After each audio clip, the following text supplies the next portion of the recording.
Hello बच्चों, स्वागत है आप सबका स्टडी विद बलिंदर सर में। तो चलिए शुरू करते हैं आज का वीडियो। तो आज की वीडियो में हम लोग देखेंगे क्लास 10th का मैथ, है ना। और चैप्टर हमारा वही वास्तविक संख्या, फर्स्ट चैप्टर जो चल रहा था रियल नंबर्स। इसका हम लोग विविध प्रश्नावली कर रहे थे, जिसमें हम लोग 8 नंबर प्रश्न तक कर चुके थे, है ना। हम लोग आज 9 नंबर प्रश्न करेंगे। तो देखिए 9 नंबर प्रश्न क्या कह रहे हैं। तो आप यहाँ पे 9 नंबर प्रश्न देख सकते हैं कि कह रहा है कि एक मिठाई विक्रेता के पास 420 काजू बर्फ़ी। एक मिठाई विक्रेता है जिसके पास 420 काजू बर्फ़ी यानी मिठाई है, काजू बर्फ़ी नाम का मिठाई है ना। एवं 130 बादाम बर्फ़ी 130 है।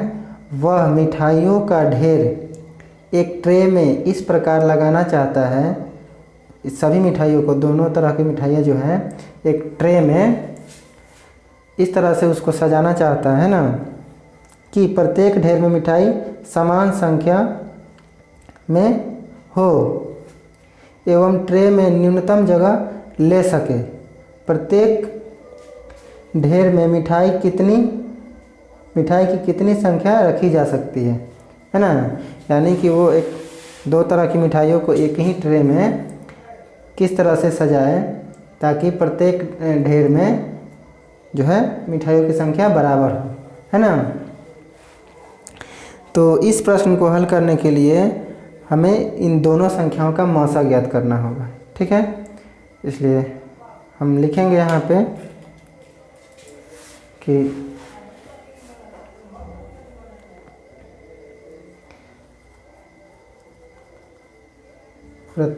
प्रत्येक ढेर में मिठाइयों की संख्या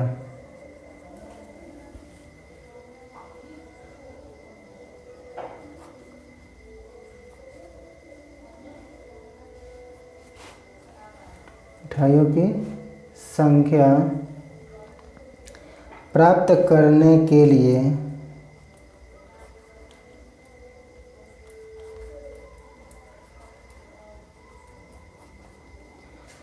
420 और 130 का मौसा ज्ञात करना होगा। 420 और 130 का मौसा ज्ञात करना होगा,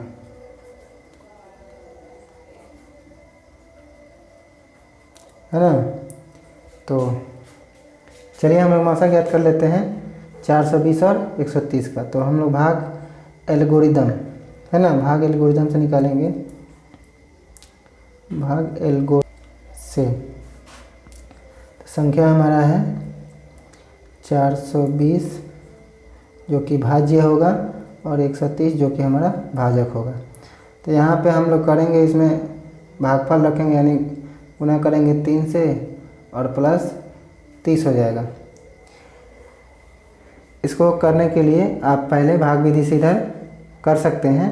उसके बाद जैसे जैसे स्टेप आता है हमारा पहला, दूसरा, तीसरा स्टेप, ये देखिए मौसा निकालने आप पहले ही सीख चुके हैं, है ना। अगर आप चैनल पे नए हैं तो सबसे पहले तो चैनल को सब्सक्राइब कर लीजिए और बेल आइकन को ऑन कर लीजिए, ठीक है। अब पिछला वीडियो अगर आप नहीं देखे हैं तो जा कर के वीडियो के प्लेलिस्ट में सारे वीडियो को लाइन से देख सकते हैं, है ना। तो ये मौसा निकालना पहले ही सिखाया जा चुका है, तो आप इसको आसानी से निकाल सकते हैं, ठीक है।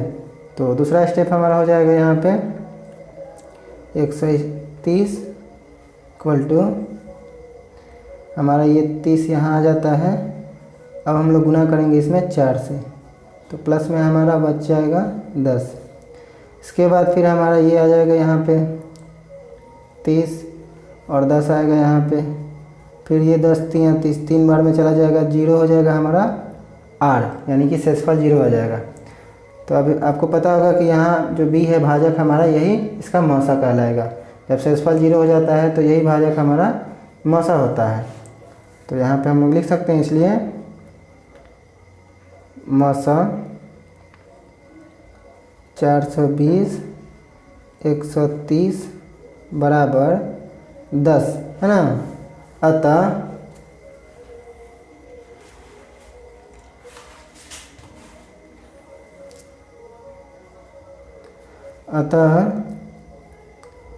प्रत्येक ढेर में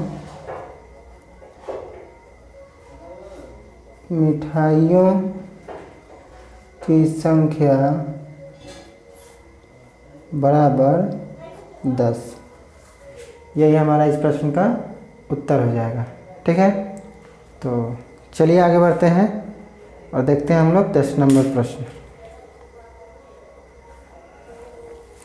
तो 10 नंबर भी इसी के जैसा दिया गया है प्रश्न। तो इसमें देख सकते हैं आप, इसमें कह रहा है कि एक सेना के सेवा दल जिसमें 616 सदस्य हैं को एक प्रदर्शन में 32 सदस्यों के सेना बैंड के पीछे मार्च करना है। मतलब इतने सेना दल हैं जिनको एक प्रदर्शन में 32 सदस्यों के जो सेना बैंड वाले हैं उनको उनके पीछे मार्च करना है ना, पीछे पीछे चलना है। आगे बैंड वाले होंगे, आप लोग देखे होंगे कि जो सेना का जो 26 जनवरी 15 अगस्त पर टीवी पे आप लोग देखे होंगे कि सेना का जो मार्च होता है उसमें आगे बैंड वाले यानी कि ढोल और ये बजाने वाले जो होते हैं आगे होते हैं और पीछे से सेना होती है।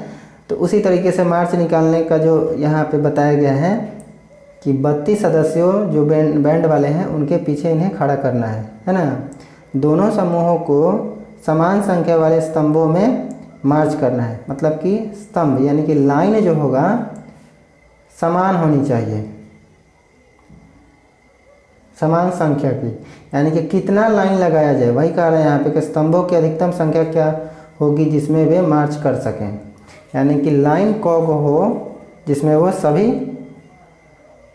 आसानी से संख्या बराबर हो सके सबका, है ना। यानी कि ये नहीं कि 10 लाइन लगा दिए इसमें हम सब में पूरा हो गया, एक लास्ट लाइन में 2-4 आदमी कम हो गया, तो इस तरीके से नहीं। मतलब वही कि कितना लाइन लगाया जाए अधिकतम कि सभी स्तंभों में यानी कि लाइनों में जो सेना है उनकी संख्या समान हो। ठीक है, तो इस तरह के प्रश्नों को बनाने के लिए सब में मौसा ज्ञात कर दिया जाता है ना। हाईएस्ट कॉमन फैक्टर यानी कि दोनों संख्याओं में जो हाईएस्ट कॉमन फैक्टर होगा यानी कि जो सबसे अधिकतम उभयनिष्ठ जो संख्या होगा, है ना, गुणनखंड में, वही हो जाएगा हमारा आंसर। ठीक है, तो इसके लिए भी हम लोग मौसा ज्ञात कर लेंगे। तो चलिए कर लेते हैं इसका भी।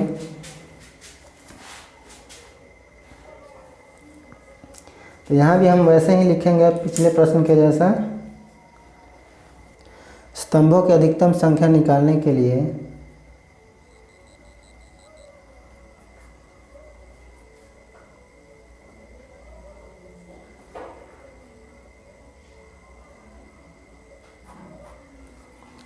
अधिकतम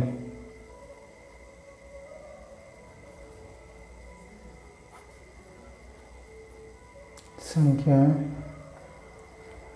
निकालने के लिए हमें क्या करना होगा, मौसा लेना होगा 616 और 32 का, है ना। 616 और 32 का मौसा ज्ञात करना होगा।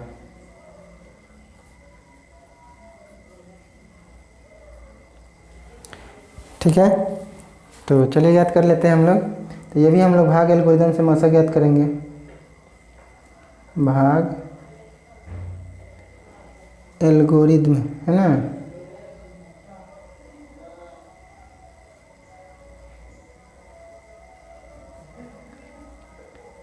से। तो संख्या हमारा है यहाँ पे, भाज्य हमारा हो जाएगा 616 और भाजक हमारा 32 हो जाएगा। गुना कर लेंगे हम लोग 19 से, तो हमारा प्लस में 8 बचेगा। फिर यहाँ पे हमारा आ जाएगा 32 और यहाँ 8, तो 4 बार में 8 चौक 32, यानी प्लस में 0 हो गया हमारा, या प्लस में 0 ऐड हो गया हमारा। तो ये जो भाजक होगा यानी बी, यही हमारा मौसा होता है। इसलिए यहाँ पे हम लोग लिख लेंगे इसलिए मसा 616 32 बराबर 8 है ना।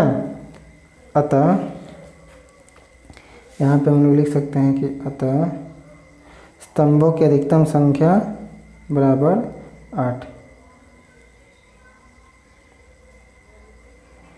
स्तंभों की अधिकतम संख्या बराबर 8 हमारा आंसर हो जाएगा। ठीक है, तो चलिए अगला प्रश्न देख लेते हैं।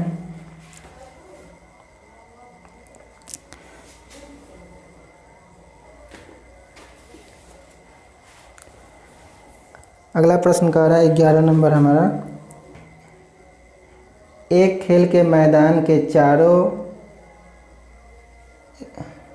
ओर एक वृत्ताकार पथ है। सोनिया को मैदान का एक चक्कर लगाने में 18 मिनट लगते हैं। देखिए पहले इसको समझिए आप, है ना, प्रश्न को समझना होगा। कह रहा है यहाँ पे कि एक वृत्ताकार मैदान है, ठीक है। तो इस मैदान को मान लीजिए कि सोनिया यहाँ से चलना प्रारंभ करती है, तो एक चक्कर लगाने में सोनिया को लगता है 18 मिनट, है ना। सोनिया नाम की लड़की जो है उसको लगता है 18 मिनट, ठीक है। फिर क्या कह रहा है, जबकि रवि को 12 मिनट लगते हैं। रवि को 12 मिनट लगते हैं, रवि को लगता है 12 मिनट, ठीक है।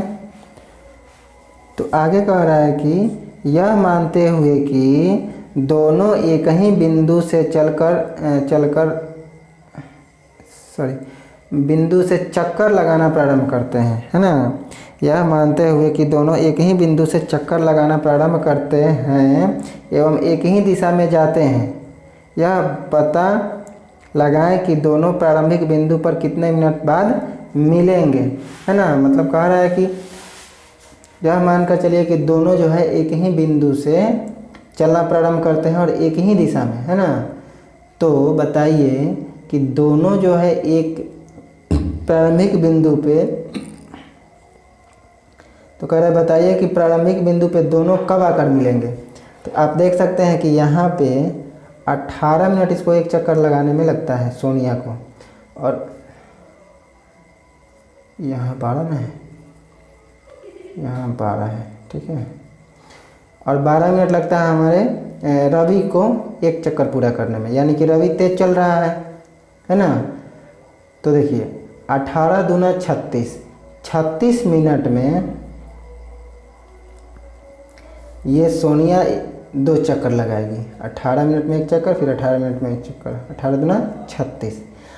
तब तक ये 36 मिनट में 12 दूना 24 और बढ़ती है 36, एक चक्कर 12 मिनट में, फिर 12 दूना 24 मिनट में 2 चक्कर और बढ़ती हैं 36 मिनट में 3 चक्कर। यानी कि जब ये सोनिया 18 मिनट में एक चक्कर लगाती है और दूसरा चक्कर 18 दूना 36 मिनट में लगाती है, तब तक ये रवि 3 चक्कर मार चुका होता है और तीसरे चक्कर में ये सोनिया को यहाँ पे पकड़ लेगा। यानी कि 36वां मिनट पे सोनिया भी यहाँ होगी और 36वां मिनट पे रवि भी यहीं होगा प्रारंभिक बिंदु पर, है ना। तो यही हमारा होगा आंसर इसका। लेकिन इसके लिए हम लोग क्या करेंगे, इसके लिए हम लोग इसका निकालेंगे लसा, ठीक है। तो चलिए याद कर लेते हैं। 18 और 12 का लसा ज्ञात करने पर, है ना। तो 18 और 12 का अगर हम लसा निकालें तो गुणनखंड अभाज्य गुणनखंड विधि से हम इसको निकालें तो हो जाएगा हमारा 2 गुने 3, 2 3 6, 6 3 18। इसके बाद इधर हो जाएगा 12 का 2 दूना 4 और 4 3 12, यानी कि यहाँ आपका 2 का पावर 1 और 3 का पावर 2, इधर 2 का पावर 2 और 3 का पावर हो जाएगा 1, यानी कि लसा के लिए तो आपको पता है कॉमन जो होगा उसका अधिक जो पावर होगा उसको लिखना है। तो 2 का पावर 2 ज़्यादा है 2 बार लिखेंगे और 3 का पावर भी 2 बार है ज़्यादा, तो 3 को भी 2 बार, 2 दूना 4, 4 3 12 बढ़ती हैं 36, यानी कि अतः सोनिया और रवि 36 मिनट बाद प्रारंभिक बिंदु पर पहुंचेंगे, है ना। तो वे 36 मिनट बाद प्रारंभिक बिंदु पर पुनः मिलेंगे।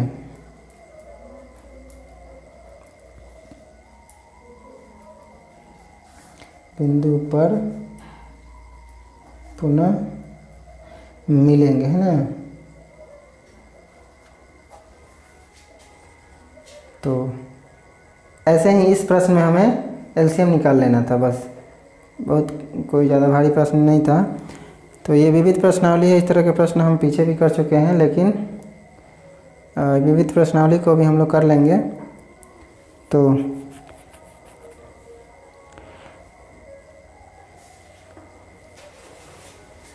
चलिए देखते हैं अगला प्रश्न।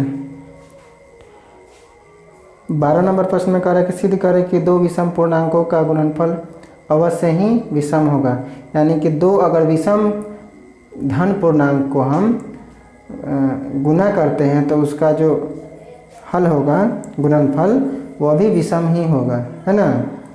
तो चलिए कर लेते हैं इसको। इसके लिए यहाँ पे हम लोग लिखेंगे माना कि 4q + 1 और 4q + 3 2 विषम पूर्णांक हैं,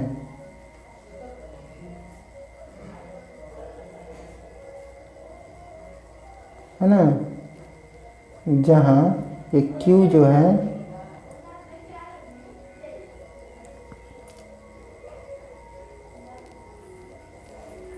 कोई धन पूर्णांक है,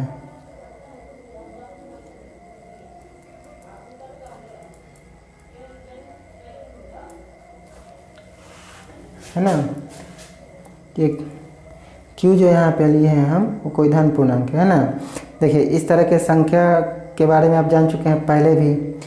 ये जो है एक विषम पूर्णांक है। कैसे है? क्योंकि मान लीजिए अगर यहाँ पे हम 4q + 1 रखे हैं तो q के जगह पर अगर 1 लेते हैं तो +1 है, तो 4 का 4 और 1 5, क्या यह संख्या विषम संख्या है ना। अच्छा 4 गुना 2 + 1 रखते हैं, 4 दूनी 8 1 9, विषम संख्या है। अगर बगल में 3 रहता है जैसे कि 4q + 3 वो भी विषम संख्या होगा, क्योंकि यहाँ पे अगर 2 रखते हैं यहाँ 3 है मान लीजिए, 4 दूनी 8 3 11 विषम है ना। तो ये संख्याएं विषम है दोनों, ये आपको पहले से ही पता है क्योंकि इसके ऊपर आप प्रश्न हल कर चुके हैं, है ना। तो कहने का मतलब यह है इसमें कि कह रहा है कि दोनों को अगर गुना किया जाए तो उसका जो गुणनफल होगा वह भी एक विषम पूर्णांक ही होगा। तो यहाँ पे हम लोग गुना करके देख लेंगे, है ना। तो चलिए कर लेते हैं 4q + 1 × 4q + 3। तो गुना करेंगे 4q और 4q में, यहाँ पे 16q² हो जाएगा हमारा, और इस फिर 4q से 3 में करेंगे तो यहाँ पे 12q, यहाँ पे हम अंग्रेजी और हिंदी दोनों मिला के बोल देते हैं, क्योंकि हमारा आदत हो गया ऐसे ही 4 4 4 12 12 ऐसे बोल देते हैं कभी कभी, तो उससे कोई दिक्कत नहीं है, आप लोग मैनेज कर लीजिएगा, है ना।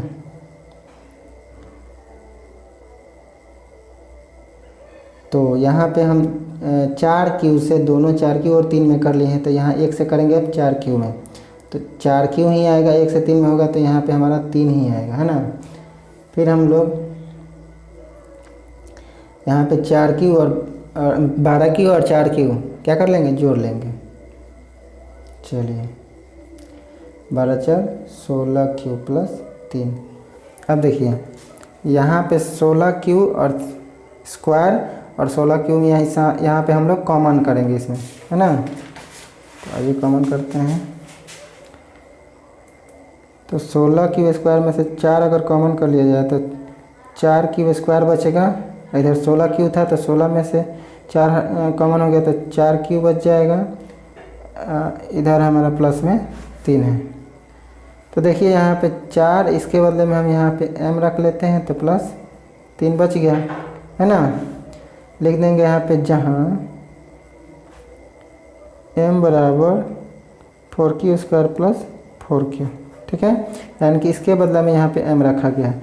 तो आप देख सकते हैं कि 4m प्लस 3 यह भी क्या है, एक विषम पूर्णांक है ना, जो कि यहाँ पे हम लोग लिए थे। इसी तरह का ना वो भी आया है। तो यहाँ पे हमारा सिद्ध हो गया कि किसी भी विषम पूर्णांक का गुणनफल जो होता है, 2 विषम पूर्णांकों का गुणनफल भी विषम ही होता है, ठीक है। यहाँ पे हम लोग लिख देंगे प्रूव्ड। तो चलिए अगला कर लेते हैं।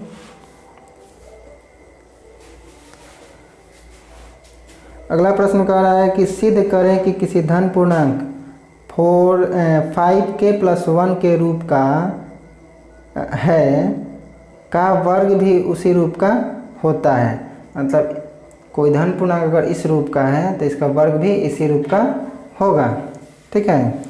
चलिए कर लेते हैं इसको भी। यहाँ पे हम लोग लिखेंगे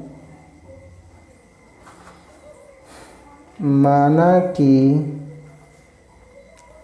A कोई धन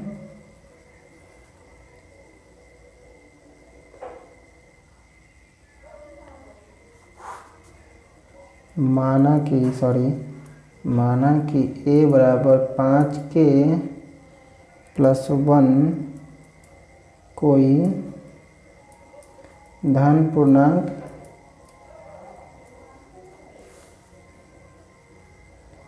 है, ठीक है। तो A बराबर 5k प्लस 1, यहाँ पे हम लोग करेंगे दोनों तरफ वर्ग करने पर, दोनों तरफ वर्ग करने पर, ठीक है। तो यदि हम दोनों तरफ वर्ग करते हैं तो हमारा यहाँ हो जाएगा a स्क्वायर और इधर हो जाएगा 5k प्लस 1 होल स्क्वायर, ठीक है।